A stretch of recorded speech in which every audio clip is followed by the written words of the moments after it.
ketika beberapa pendeta begitu ya mengeksploitasi, menurut saya mengeksploitasi isu ini untuk mendongkrak popularitasnya ya, misalnya menyebarkan informasi tentang 666 itu ya. Lalu katanya ini ada gen antikristus yang disuntikan dalam vaksin yang dimasukin ke tubuh kita.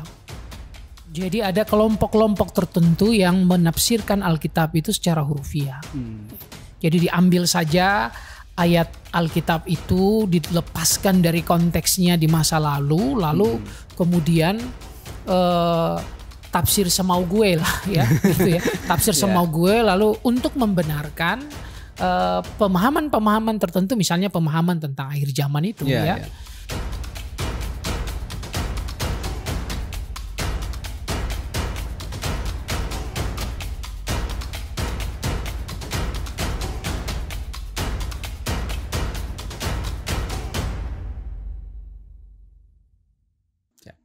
Oke, kawan-kawan, jumpa lagi di channelnya Pendeta Harley Patania Kota. Nah, apa kabarnya Pak Pendeta? Puji Tuhan, sehat-sehat. Ya, dengar-dengar kemarin udah divaksin ya? Sudah, hari Senin ya? Kemarin. Hari Senin kemarin, vaksin yang pertama. Oke, tahap pertama ya, nanti ada tahap berikutnya. Itu vaksin buat rohaniwan atau buat lansia Pak? Rohaniwan pastilah ya. Rohaniawan dan lansia. Janda Pak. Ini saya mau cerita sedikit nih Pak Pen. Kemarin saya dapat WhatsApp tentang ini ya, di grup-grup Kristen beberapa gitu. Muncul WhatsApp yang bilang bahwa hati-hati dengan vaksinasi gitu kan. Itu cara ditanamkan supaya kita masuk ke dalam chip, ada masuk ke dalam tubuh kita, terus akhirnya kita bisa dikontrol oleh satu sistem New World Order gitu katanya. Ada 666. Sampai orang tua saya juga agak ragu kan, harusnya mereka ikut vaksinasi lansia ya nanti. Tapi ya agak ragu karena ada sebaran-sebaran seperti itu. Karena wajar ya, maksudnya kan tidak yang ngomong kadang-kadang orang yang pendeta atau orang-orang yang dihormati secara Kristiani gitu kadang-kadang. Nah, Pak Pendeta sendiri gimana ngeliat isu-isu kayak gini? Nah, itu dia. Saya terus terang agak marah juga ya ketika beberapa pendeta begitu ya mengeksploitasi, menurut saya mengeksploitasi isu ini untuk mendongkrak popularitasnya ya, misalnya menyebarkan informasi tentang 666 itu ya. Lalu katanya ini ada gen antikristus yang disuntikan dalam vaksin yang dimasukin ke tubuh kita. Menurut saya itu sebuah pembodohan, ya itu sebuah pembodohan dan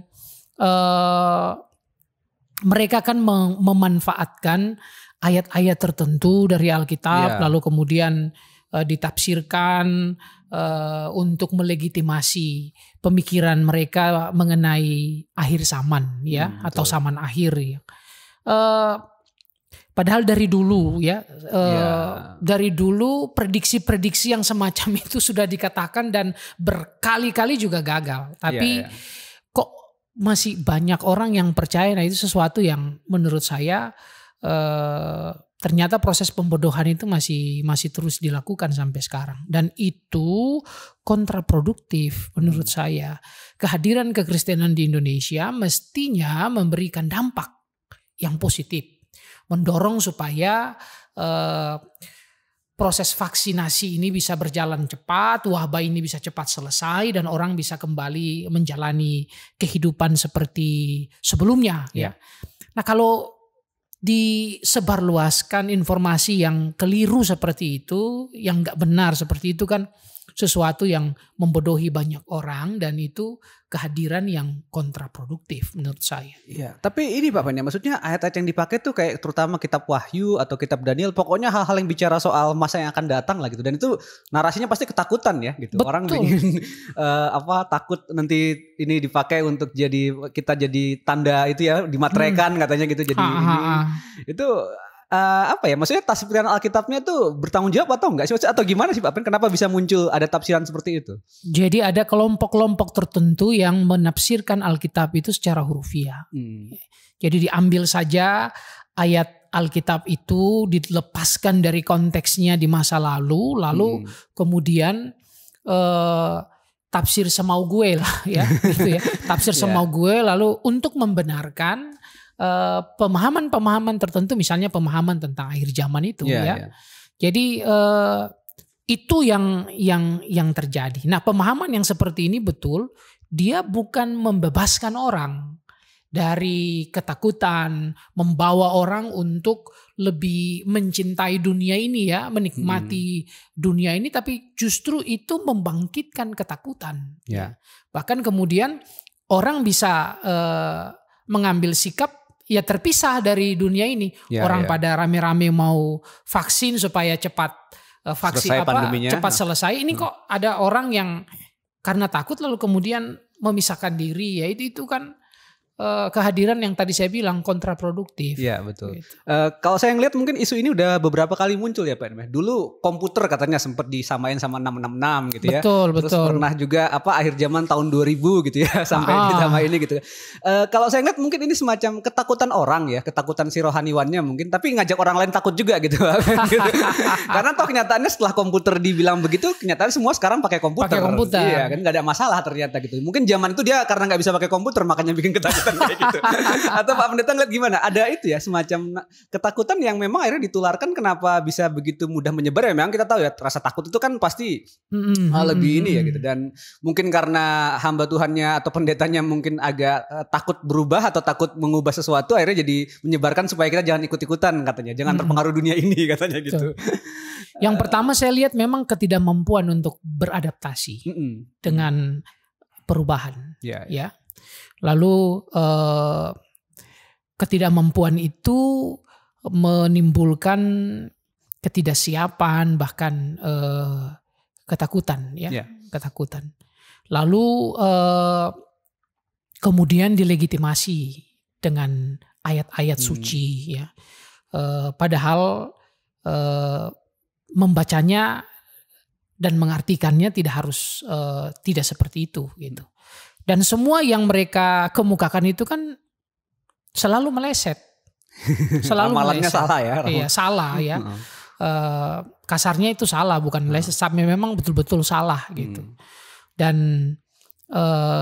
sampai sekarang hal itu masih dipakai, dan di era informasi yang sudah sebegitu canggih, tapi ada orang yang masih percaya. Nah itu kan berarti daya kritis orang beragama itu juga masih harus terus dibangun ya. Dan saya lihat ketidakmampuan tadi untuk beradaptasi ini juga didukung oleh cara berpikir atau berteologi yang malas ya. Orang malas untuk membaca dengan kritis ya. Lalu kemudian pemahaman itu terus diawetkan. Nah, dalam momen-momen yang kritis seperti sekarang ya, orang juga frustasi kan. Jadi frustasi secara sosial. Lalu biasa frustasi itu kemudian orang membayangkan kelepasan yang instan gitu loh.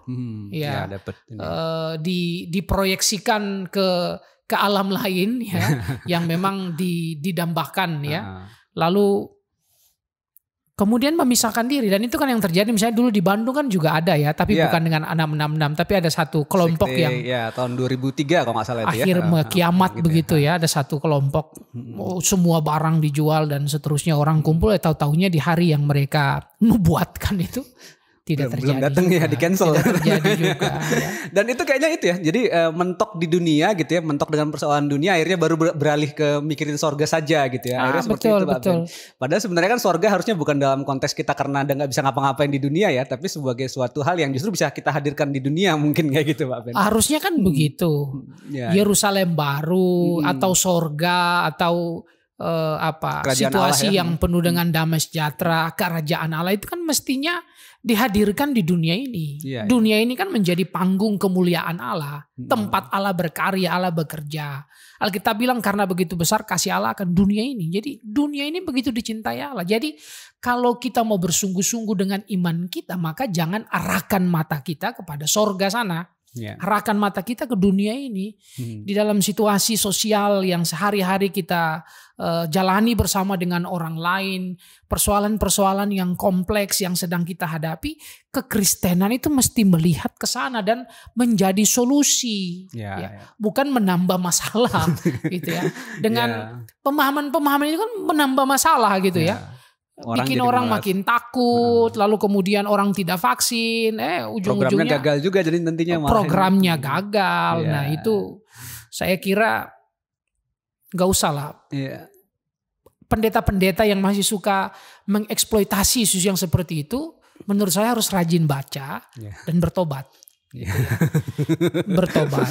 Ya itu karena tadi Pak Pen bilang ya, mungkin mentok dan akhirnya mungkin agak malas juga untuk menggali lebih jauh gitu kan, akhirnya menimbulkan pembodohan yang seperti tadi ya. Betul, itu. Jadi, betul. Aduh gimana ya, mungkin padahal sebenarnya kita berharap ini segera cepat ya, orang-orang selagi vaksinnya masih tersedia cukup banyak, dan memang terutama rekan-rekan lansia dan rekan-rekan yang terlibat dalam pelayanan publik, baik pendeta dan juga pelayan publik, kita harusnya segera divaksin semuanya ya. Betul. Pak, gitu. Saya ingin katakan kepada semua orang Kristen di Indonesia, apapun denominasinya, bahwa vaksin itu justru cara untuk kita keluar dari permasalahan. Ya, kalau kita anti vaksin karena ideologi atau pemahaman teologi tertentu, itu sebuah kekeliruan. Vaksin itu tidak sama dengan antikris. Jadi jangan mau dibodohi.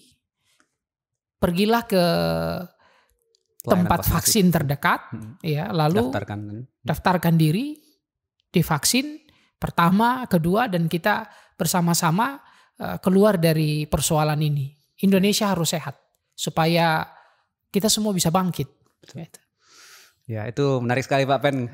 Kita harapkan segera ya ini bisa berakhir, dan juga jangan ada yang membodohi orang-orang dengan cara seperti itu. Gara-gara mentok akhirnya jadi malah memberikan pembodohan seperti itu. Itu hal yang perlu kita cegah, dan supaya kita berharap program ini berhasil gitu ya. Jadi bahkan bukan cuma masalah vaksin ya. Jadi kalau tadi penghayatan Pak Pendeta tadi, semua hal permasalahan-permasalahan di dunia ini harusnya digumuli oleh iman Kristiani gitu ya. Bukan malah melarikan diri gitu ya, minggat dari permasalahan itu gitu. Kita harus memberikan tafsiran yang justru mendatangkan kemajuan buat kita semua. Ya. Obrolan yang asik sekali Pak Pen.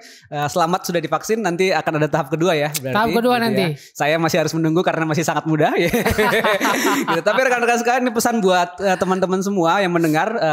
Terutama rekan-rekan yang berusia cukup lanjut dan juga yang terlibat dalam pelayanan publik gitu ya. Jangan ragu untuk segera divaksin. Itu adalah bagian dari solusi. Itu adalah ikhtiar kita bersama supaya kita cepat-cepat selesai dari masalah pandemi ini ya. Gitu. Terima kasih yang sudah mendengarkan. Jumpa kembali nanti di channel Harley Patene Kota dengan obrolan-obrolan menarik berikutnya. Makasih Pak Pendeta. Terima kasih Bang Rizdo. Terima kasih teman-teman semua. Kita undur diri. Salam sehat.